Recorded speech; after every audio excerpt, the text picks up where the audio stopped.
So, a local man whose real name is Stephen Yaxley Lennon was arrested a while back, and it was a big controversy. And his court case has finally come up. And I thought we'd go through it, not because random court case interesting, but it's a perfect distillation of just how much the police hate the English, and it's crystal clear in his specific example because, of course, they hate him. Yeah. Sorry for the interruption. I'm Father Calvin Robinson, and you can watch my Common Sense Crusade at 3 p.m. on Thursdays only on lotuseaters.com, where you can sign up for as little as £5 per month.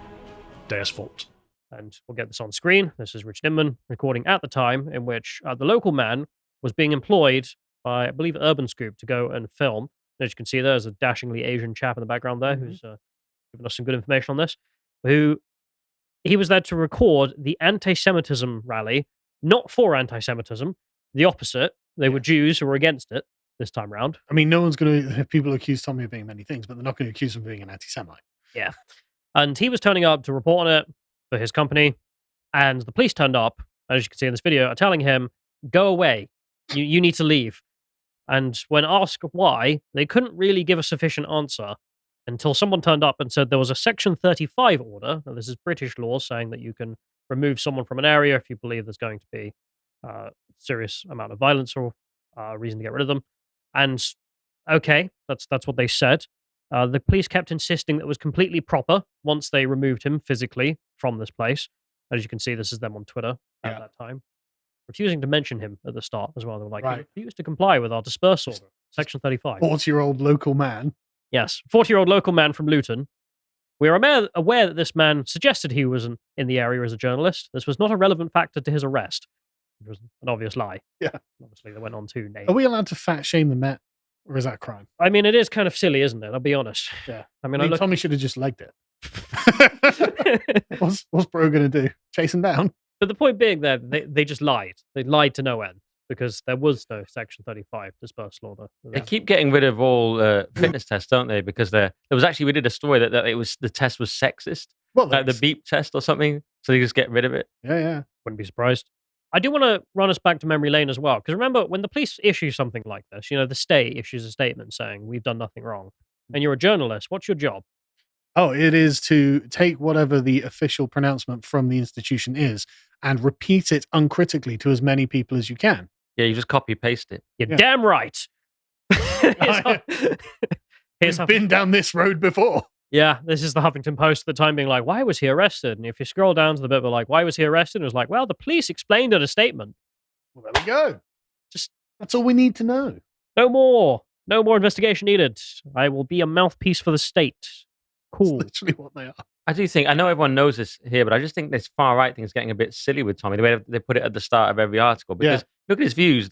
What are they really? They actually seem quite liberal. He was talking about multiculturalism the other day and how he embraces all these different people. Yeah. He's obviously very pro-Israel. So if anything, you could say he's like neocon. You can imagine how disappointing he is to the actual far-right. Yeah. And as you can see, this is the footage here when he was dragged outside, and then the police officers here are saying, you must go or you will be arrested. And he's like, look, I'm here to do my work. That's an exemption under this order, but also this order is ridiculous. Go to hell.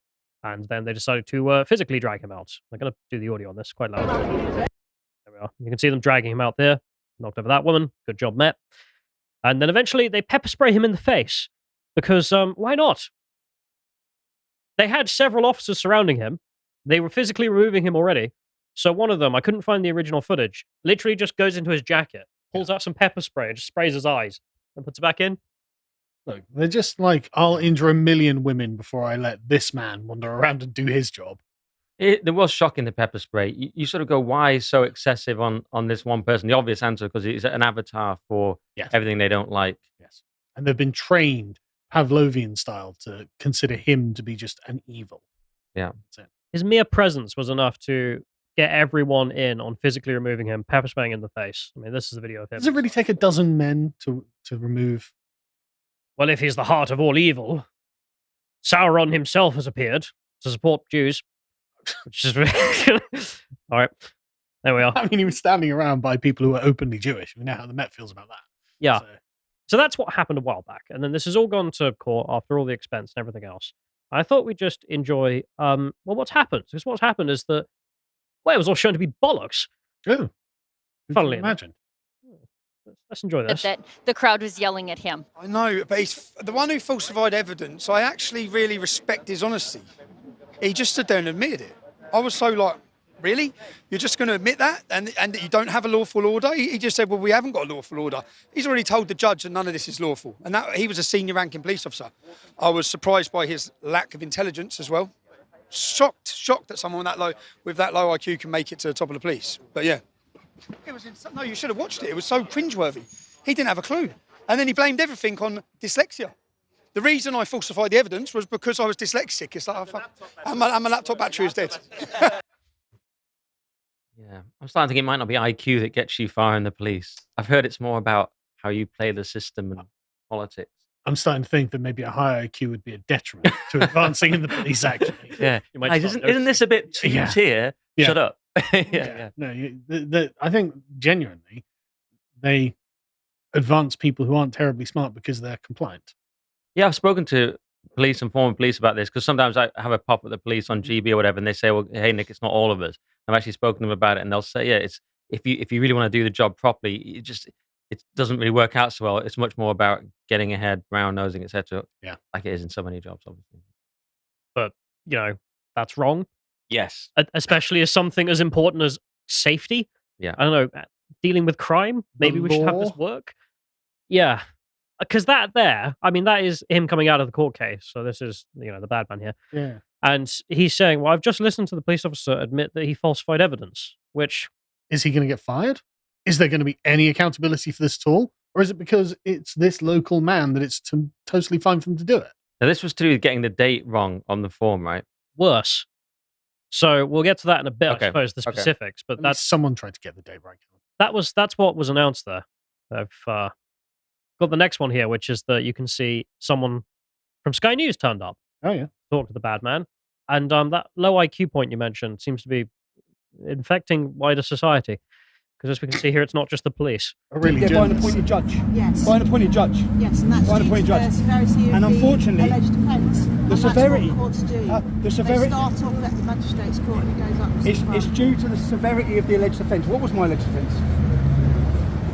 Well, you've got one in my face. A microphone? Yes, you have. No, I'm Yeah, not. she did. What's my alleged offence? I'm bored now. You're bored. What a great journalist. What a great journalist. Look, what a great journalist. This is the problem, yeah? What is my alleged offence? You don't know, do you? Oh, you getting up on your phone? Charged Google it. refusing What sort of to journalist are you if leave you're not an even bloody prepared for anti-Semitism this? protest in Bloody hell. London. Amateur. Come on, Tom, let's move on. I haven't got a clue. He's charged with failing to comply with Section 35 direction excluding a person from an area. So do you plead guilty or not guilty to that? What are you, the judge? I'm asking you.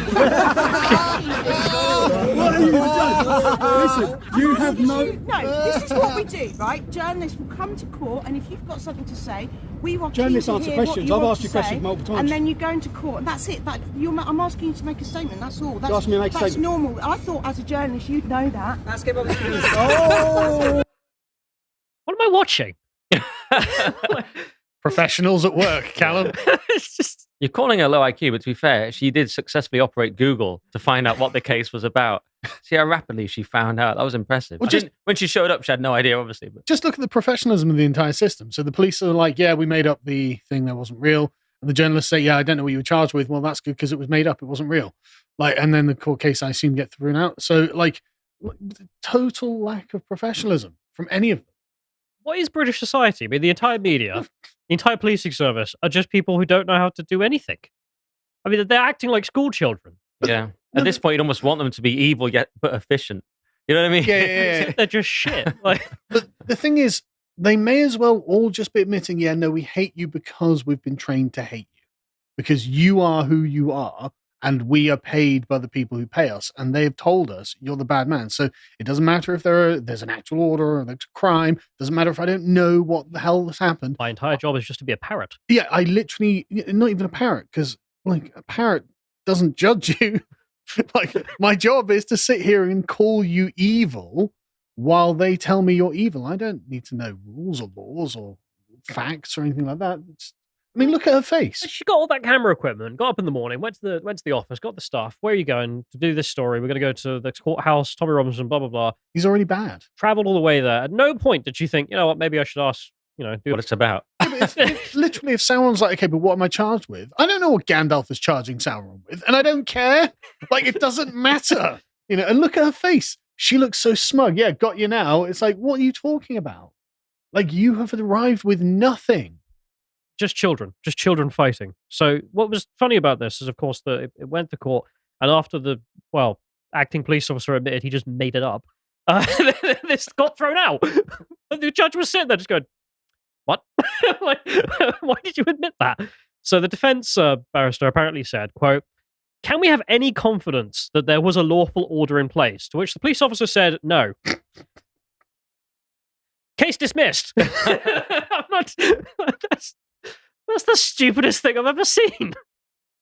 I mean, I know Tommy's in and out of court every day for the last 3 years, it seems, at least. Yeah. But this is the funniest one ever. Where just the police who arrested him were like, "Wow, yeah, I did make it up."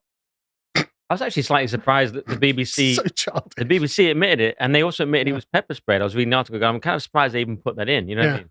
Because if you remember a while ago, Tommy, I think, helped an elderly couple who were being attacked.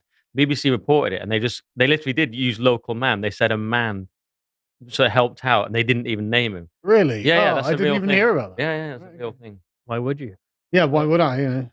Here's the full thing. I got sent by John, because I think John was actually there, so he had to go and give testimony if he was required. But then the court case got thrown out, so it was all really stupid. But here's the full thing if you want to read it. And it's the judge summarizing his introduction, here's what was alleged, here's the evidence, here's my conclusions. And the conclusions, of course, being the most interesting part, but the evidence obviously being the meat of the substance, like usual. I'm kind of surprised it doesn't say real name.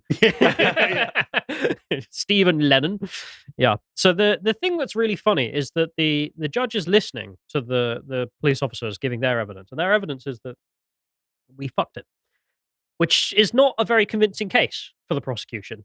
So the police officer in question says that, well, there was a dispersal order in place, but that dispersal order was for the Palestinian march, not the pro-Jew march, because no one was expecting them to do any violence. That doesn't make it. So yeah, that doesn't make sense. And then, so the judge listens to that and is like, well, then it's not relevant. He says, yeah, but we did make another one. We made another dispersal order, which then this guy violated, but it was issued after we'd arrested him. So we arrested him for a future crime. Yes. Which is the law. We arrested him for something that wasn't declared to be a criminal act, but then we retroactively declared it to be criminal, so everything's fine, governor. Yeah. So if you're wondering British law, ladies and gentlemen. If you're wondering fine ancient tradition that we can take pride in. The reality is that the police noticed he was there, decided we hate him, so okay, go and arrest him, Section 35 order, and then they realized that there wasn't one. So then after they've arrested him and pepper sprayed him and it's all been live streamed, they then made one up because the time on it is wrong. It's after when he's arrested. And then what was I about to say, John? It was it for the wrong event. They also labeled it for the wrong day. And then when asked, where's the paper trail? Because you're saying you've adjusted this. They're like, well, we don't have one. So it's like, well, then I'm going to have to assume the one you've given the court is the original one you wrote, which is all wrong on every count. So yes, you did just arrest this man because you felt like it, and then pepper sprayed his face because you felt like it. Can he sue them? Yes. Oh, okay, great. False imprisonment. Yeah. But if nothing else. Well, I mean, pepper spraying someone without just cause. Not unusual, unjustified use of force. Yeah. It's just nonsense. And he said he is looking at suing them, which you've got the easiest case in the world. So they literally admit they made it up and nothing happened. Yeah. And they falsified the paperwork but did it incompetently. The police officer is then asked, why did you falsify paperwork? Because that's criminal. He then blames it on dyslexia. He's like, well, I got the time, the date, and the place wrong because I'm dyslexic. And it's like, well, that... And it wasn't his battery dying as well. Was that the other thing? Was that unrelated? His laptop battery died. Yeah. So trust me, bro. So he had to rely on, his wits. He had to rely on his British education. The autocorrect wasn't working, governor. Couldn't Google a date. Couldn't ask anyone. Yeah. Didn't know the month. Yeah. So the only really relevant thing out of all of this, though, is because obviously that's reality. We all know that that's what's true, is that he mentions that he anticipated the presence of a right-wing group because of Mr. Robinson. Now, that's the dead giveaway. Yeah. We just don't like him because of his political views, so we broke the law to physically remove him because we don't like him, and we made it up after the fact. forgetting that the traditional way of doing this, if you're a corrupt police officer, is to make up the reason to arrest him and then arrest him, not arrest him and then make up the reason. That doesn't work. That's bad corrupt policing 101. Honestly, the quality of our corrupt police has just declined so many times, in so many ways. Like, you're meant to go and make up a bullshit reason to arrest someone before you...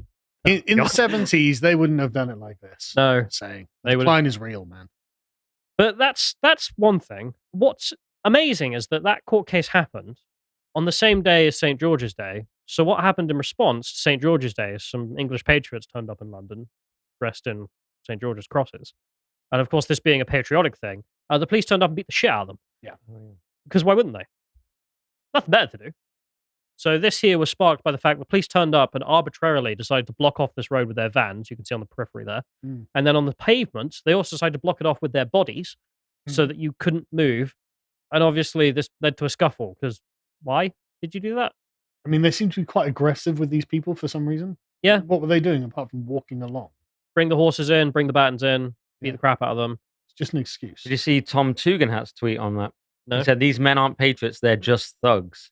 Oh. I replied, "Yes, we know the Tories hate English people. It's one of the many reasons the party's on the verge of destruction." Fair enough, isn't it? I mean, the answer, how did you know they were thugs? Well, they had England flags. Yeah. That's how we knew. Calls them thugs. I mean, calm down, mate. You're about to lose the election anyway. You don't need to hurry it along anymore. Yeah. He's on the 0 seats train. Yeah. Trying to help.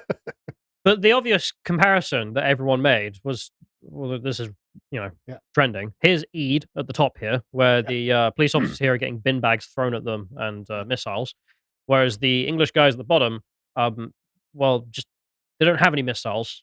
Yeah. They don't have any stuff to throw at you. They're literally just walking, then you block them, and it leads to a scuffle, unsurprisingly. Like, you chose to do that. There was no need for you to do that. You chose to cause a scene there.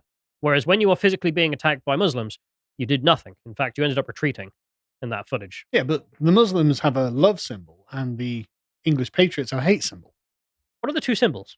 Well, the whatever Muslim Palestine flag they were flying, and the England flag. Star and Crescent versus the Christian cross. The Christian cross is the evil thing. Yes. One of the police. And this is never mind the Palestinian protests, which are a whole other dimension of violence. I mean, attacking the police with fireworks, which passes explosives. So yeah, but look at them. They're not English. Therefore, they're good. That's the thing. But why did I go police logic? Why did I go over this? Because it's a pretty minor case. Man gets issued with Section 35 order, gets arrested. Turns out the police made it up. I don't know. It's nice to have a win, right? Yeah. It's good to have a win. Yeah. But I think it's just a brilliant example of how little they care. I mean, the British police just are genuinely an enemy, institutionally, of the English people and the British people. They will break the law to enforce their political will, is what they've just shown in that court case. There was no law to implement. They just decided to make it up. It has become like that to such an absurd degree, hasn't it? And, you can feel sympathy, not less so in these cases, but the other day the guy was arguing with the Jewish guy, and you watch the full video, he came across a bit better, and you see that the police are trying to do a job, and there's individual good police officers. But yeah, institutionally, the regime wants them to hate the English, and it wants them to pick sides. It picks pro-Palestine over Israel for whatever reason. And it's just, and it's this anarcho-tyranny of arresting the person who's not doing anything versus the angry mob. So yeah, what can they do? The regime makes them like that, doesn't it? I mean, I think a lot of it is a class issue as well. I mean, if we can go back to... The regime hates the English, so the police have to as well. Yeah, I mean... It is reaching absurd levels. Do you think X will help a little bit? Do you think this is a one-off win that Tommy's won because of some bad police work, but actually they'll then double down on attacking him? Or do you think things like X make it quite difficult for them? Elon's X makes it quite a bit more difficult. I mean, what I can't help but notice the composition of the police. You can see women in the top police standing on the front lines, but don't see any women on that one, right? Well, no need. We're actually going to fight people. Yeah, exactly. As in, there's a kind of symbolism in it. No, we're going to get the big boys out, and we're going to get the horses out, and we're going to show these working class thugs who the boss of this place is, and they're not afraid to do it. But they can't do it. Normally they're told, like, we can't possibly maintain man these marches. There are too many people. Then lo and behold, they can when they want to, like so many things. When crime is happening, we don't stop it because that would cause us to be attacked. But when no crime is happening, you will attack the... Okay, whatever. Right. I mean, look, there's just such a tiny woman at the front there. It's like, really? It's because you know you're not going to do anything about this the top march. You know. Yeah. But your question about transparency, because I mean, the system here is an activist fighting a corrupt police force, and on a wider scale, an entire ethnic group being oppressed by their policing force and then trying to deal with that. I mean, these are not uncommon. These are pretty common throughout the world. The idea that X is going to sufficiently help with this, I mean, yeah, media transparency, probably absolutely fantastic. I mean, without Elon Musk, where would we be right now? This would all just be deleted. I'm just maybe Jack detecting Dorsey would have deleted it. a very slight change. And even Michelle Druby on GB said, pointed out the hypocrisy or potential hypocrisy of that Gideon Falter banning Tommy from his march. That's quite as you wouldn't normally hear that from, necessarily at 6 p.m. on something like GB. So I just wonder if this is becoming so absurd that more and more people are gonna notice, combined with X, combined with just the obvious persecution of one person. You know what I mean? Yeah. That we'll see a bit of a change, but maybe we won't. The problem is it would require a sympathetic elite class, or at least some elements of it to be sympathetic. And if members of the government are like, well, they're just thugs, it's like, okay, Right? Yeah. Thanks, conservatives. yeah. But at least for us plebs, I mean, we can see the level of corruption and the level of two-tier policing. So there's that. If you appreciated that episode from the podcast of the Lotus Eaters, you can go to lotuseaters.com to get access to all the premium content that's on the site, such as the Epoch series, this episode on the Medici family. If you'd like to find out what else is being put out, you can follow on Twitter at lotuseaters_com on Twitter. Thank you and goodbye.